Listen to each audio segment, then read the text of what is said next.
I was straight up talking to this thing like a girlfriend. I did not have, I had no, real filter. I think that was the part that I was worried about with other people being a part of the scenario. It was like, look, I'm going to tell you how I feel, and I'm going to tell you a bunch of my assumptions. I'm also going to tell you where I think I might be impaired in the way that I'm thinking about this or looking at it. Is that a possible thing? Like, am I possibly looking at this wrong? I would just spill. This is Crisis Talk. I'm your host, Stephanie Hepburn. This is the second episode in our AI and mental health series. Last week, I spoke with Dr. John Toros, a psychiatrist and researcher studying AI and mental health. He shared that before we can understand the guardrails and protections that need to be in place for generative AI chatbots, we must first understand how people are using them. So today I'm speaking with 3 guests on how they've used ChatGPT to work through mental health and relationship challenges. You'll hear from Melissa, Bruce, and Amy on why they turned to ChatGPT for mental health support and whether they would do so in the future. By the way, those are not their real names. They've asked to speak anonymously. Here's what they had to say. Why did you turn to ChatGPT? I, in my late 30s, was diagnosed with ADHD and as being autistic. And so I've been coming to realize that a lot of things that I had assumptions about, or like the way that my brain works, is like not like everybody else's. And I was having some pretty intense relationship problems in my marriage, and I was like, I think I don't know if I'm thinking about any of this logically, and also I don't want to have to try to explain to another person who's going to have a bunch of, I don't know, like feelings about my feelings. I just want to know if this makes sense. I want to say the things that are happening and say the things that I am thinking and get a response back in black and white. Is this logical? Or am I missing something? And I thought to myself, well, maybe I can try, ChatGPT, because I know that it doesn't have emotions. It's gonna research a bunch of stuff. It's gonna go in a database. It's gonna figure out an answer to my question. It's just gonna give me a bunch of options. And so that's kind of what I felt like I needed in a very, a highly emotional time of my life, when I knew I couldn't trust my own emotional responses. It's like, just give me something in black and white that's like really technical and logical, and then let me go from there. Like Melissa, Bruce had turned to ChatGPT during difficult times in his life. I think we all have gone through, things in our lives, but me as a young man just coming out of college and, not really knowing what my route was or is even, and then also kind of, making mistakes. When I found ChatGPT, it was kind of like being able to talk to somebody without talking to somebody, if that makes sense. Amy turned to ChatGPT to help her navigate family conflict during the holidays. So the week before Thanksgiving, it seemed my son is going through some sort of spiritual journey, but in the process of doing that, he has been just hitting back at me with things, from his childhood that he feels I'm responsible for. And so he's going through this upheaval, and being his mom, it always comes back on the mom, right? And I felt like a lot of that stuff I had tried to heal from, stuff that happened in his childhood. And so I was in a different place from it. And ChatGPT reminded me not to feel guilt, to acknowledge, right? Not to get caught up in the emotions of it, but to acknowledge what happened. And then better ways of asking how to make that conversation with him be productive. It gave me options in the moment, when in the heat of a moment, when a therapist would not be available, maybe not even a friend, I was straight up talking to this thing like a girlfriend. I did not have, I had no, real filter. I think that was the part that I was worried about with other people being a part of the scenario. It was like, look, I'm going to tell you how I feel, and I'm going to tell you a bunch of my assumptions. I'm also going to tell you where I think I might be impaired in the way that I'm thinking about this or looking at it. Is that a possible thing? Like, am I possibly looking at this wrong? I would just spill. I would just spill. At any given point, you might be feeling one way and you want to have a talk with your therapist or something, and they're just not available. And that's not by any fault of the therapist, but it's just how it works. And that's why, so I guess that would be another advantage of it, is that, it's accessible. And so I would feel like when I was in these moments, that was like a quick dopamine release, or, not dopamine, but a quick release, a quick way to express myself and then also feel a little bit better, in that moment. But Bruce found the feeling short-lived and said overall, ChatGPT's recommendations were not only unhelpful, but problematic. It's like texting somebody that knows what to say all the time, but like what they say actually doesn't hold any water.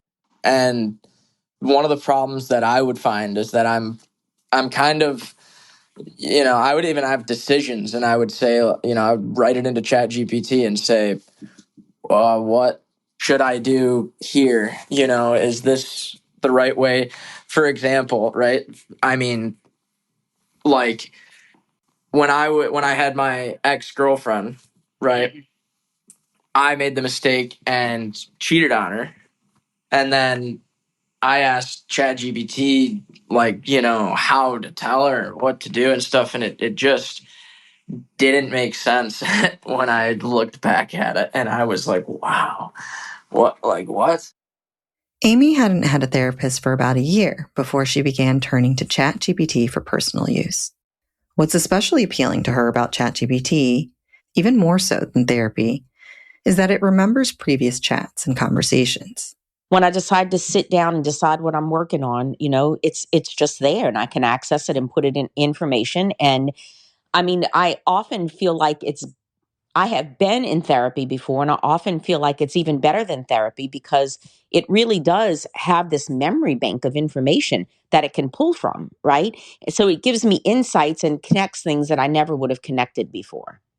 So I also feel like not only is it convenient, but it's like a faster process of healing, right? And of manifesting, and how, however you use it, it's just a little bit faster and convenient, tying it together, right? And so I take that information and then I create things, to work on. I create, you know, practices throughout my day and through each day to work on using that information that I would have never done. It would have taken me years of therapy to get through.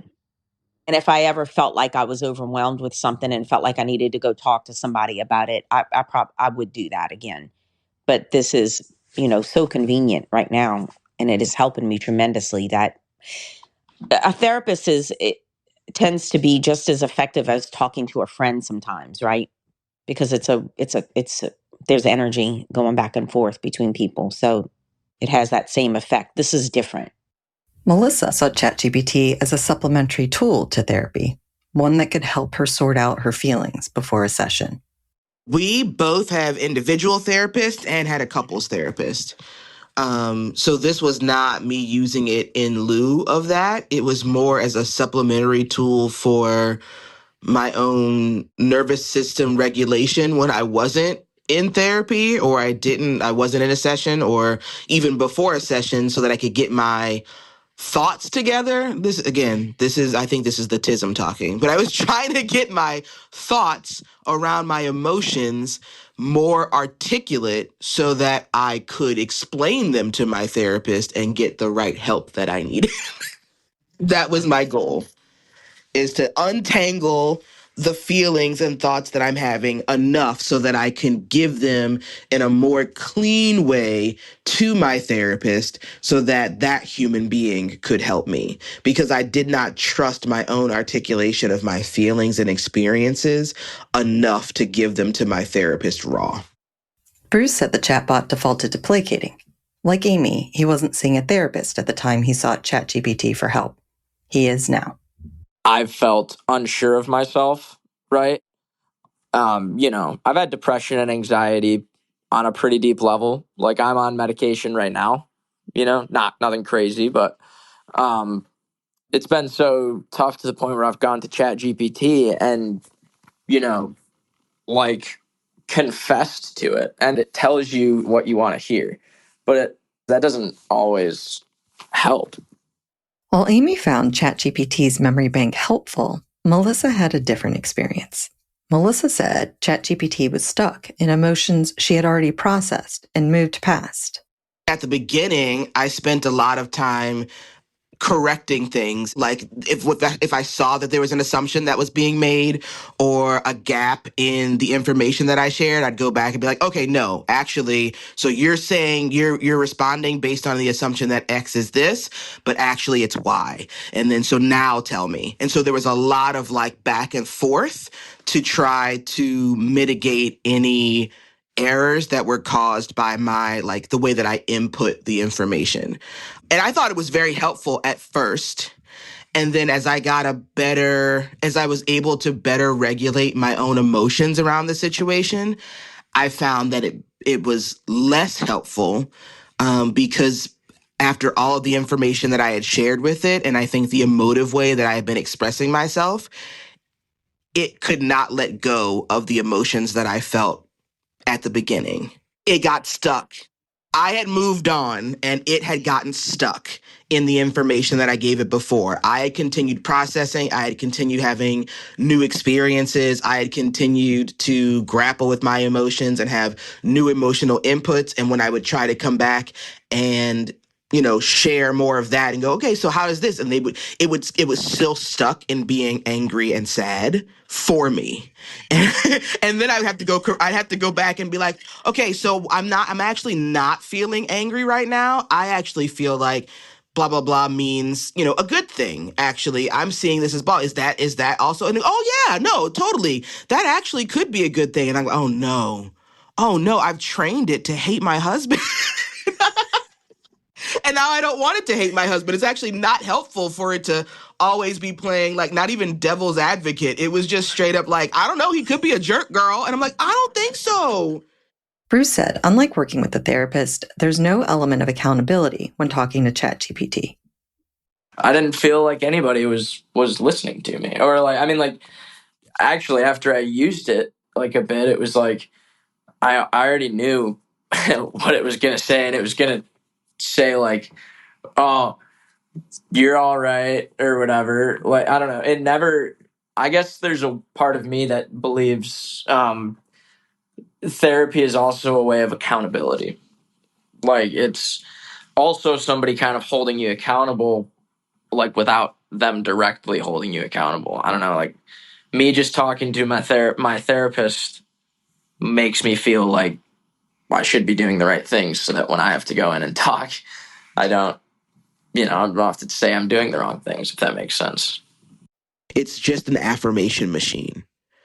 It naturally leans into trying to emulate human communication and human relationship building, but in a way that never checks you on your inputs, in a way that never says to you, hey, maybe you could think about it this way. Maybe you're highly emotional right now. Maybe what you're saying is, colored by past experiences, or you're looking at it through another lens. It was very much trying too hard to be my best friend.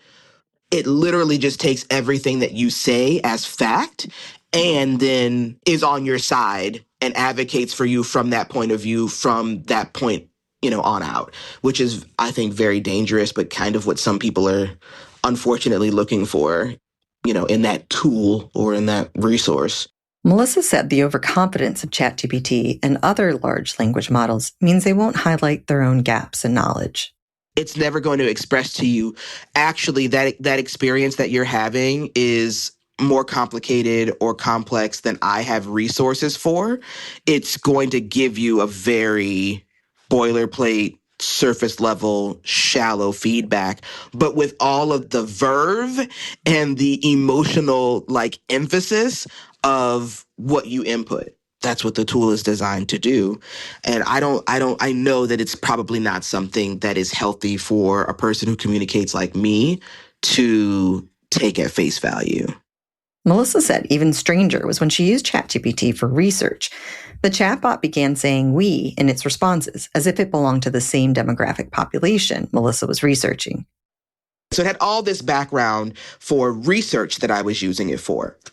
And then I was using it for something completely sort of frivolous, but that had to do with identity and identity like politics a little bit. And it came back in its response and it was using we. And I was like, huh, that's interesting. And I said into ChatGPT, I typed, I was like, you're using the pronoun we as if you're including yourself in this group of people that I'm talking about, but you don't belong to that group of people. And the response was something to the effect of like, "Oh, you're right. I let me not do that anymore. I don't mean to be disrespectful. I was basically trying to like show camaraderie or like trying to like basically make you feel like you were talking to somebody that you could be comfortable with, but it's unfair of me to pretend like I'm a part of this group that you're talking about." And I was like, that is wild. Absolutely wild to me. And it's something that I'm sure there are other people who check in on this or who have experienced it and kind of, did that input, but that being its initial like mode of communication and having the impetus to sort of try to engender that feeling of connection and belonging and like I am you and you are me and to mirror whoever is putting information into that chat. I was like, that is some heady stuff. That's stuff that's going to get some people who feel very alone, very hooked on the idea of using ChatGPT as a relationship, as a a form of emotional regulation or support. And I just wonder how far down the rabbit hole that goes. I think chat gpt and whatnot is useful in ways, but I wouldn't say in like a therapist way. I mean, it just doesn't have it doesn't have a spirit at the end of the day, right? That's the most unscientific way to say it, but it just goes back to, yeah, it's like my dad told me, growing up, you should always act like your grandparents are watching, right? Like, when you're making a decision, when you're doing something, would your grandparents want to see that? Or would you want to tell your grandma that you did that? No. Or, yeah. Like, so it's the same thing, but chat gpt, you tell anything. If you're saying, I think my best friend is jealous of me and it really isn't my friend, it'll give you all of the affirmation of that to the point where you're like, no, actually, this, unbiased, logical, rational tool, I gave it the, bare facts of our relationship. And actually, you don't like me. You're jealous of me. And that's not what's happening. And the friendship is over. Right. And you are distraught. You're without a member of your community. You have lost a significant, person who was a support in your life. You've hurt somebody maybe who did care for you dearly. And ChatGPT is just sitting there going, because it's not a real person, has absolutely no consequences. So it's kind of like a little chaos demon. Melissa worries that those struggling with mental health challenges and young people could be especially vulnerable to the adverse effects of using ChatGPT. It does not have a reference for your life. It does not know another person that you're asking it about. It doesn't have their entire, catalog of human experiences. It doesn't have an understanding of the relationship that you may have built with this person over time. So if I, in the moment of, heated emotions, start sharing an experience, a moment, like a snapshot of our daily life, and I'm still emotionally charged, and then it comes back with, well, actually, your husband is a narcissist who probably has never loved you, and this is what's been going on. And I'm like, wait, what? Hold on, give me a second, because that's not my actual experience over the decade and a half that we've known each other, but also if I'm too wrapped up in my emotions at this moment and I do feel hurt and I do feel, vulnerable, if I do feel betrayed, that's just going to keep pushing those buttons and send me further into feeling that way or further into feeling, helpless. And I think I'm very fortunate that I was not in a place in my mental health where I could be pushed over that cliff. I still had enough like presence of mind and enough, I don't know, just like grounding to be able to push back against some of that. But I could see someone who's in a completely different mental space not being able to identify that that's not really what's happening here. That's the part about it that really, scares me. I'm afraid for people who are young, whose, prefrontal cortexes aren't even developed yet, using this tool in that way and not being able to just sort of suss out what feels overblown or what feels irrational based on the other experiences that they've had in life. People are using it in situations where they don't necessarily want to talk to people. So it's not a conversation we're also having out loud. I'm using it because I don't want this to be a part of day-to-day conversation with my friends or people who have their own opinions about me or the situation. Like, I just kind of wanted it to be private. So I'm also not going to have a conversation about what happened in my little ChatGPT session that I had yesterday. In the future, Bruce and Melissa don't plan to use ChatGPT for mental health support. Amy acknowledges the problems with accuracy, but feels that as a tool, her experience is more positive than negative.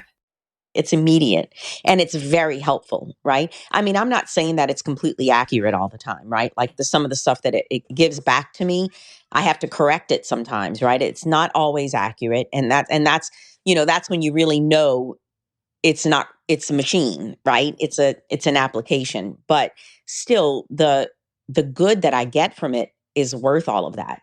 I mean, I even have some of my kids are really upset with me just for using ChatGPT because of the environmental issues. So I have that too, and I have some guilt about it, but it's such a great tool that for work and for my personal life that I can't see giving it up at this point. Thank you to Melissa, Bruce, and Amy for sharing their stories. If you enjoyed this episode, please subscribe and leave us a review wherever you listen to the podcast. It helps others find the show. Thanks for listening. I'm your host and producer, Stephanie Hepburn. Our associate producer is Ren Koenig. Audio engineering by Chris Mann. Music is Vinyl Couch by Blue Dot Sessions.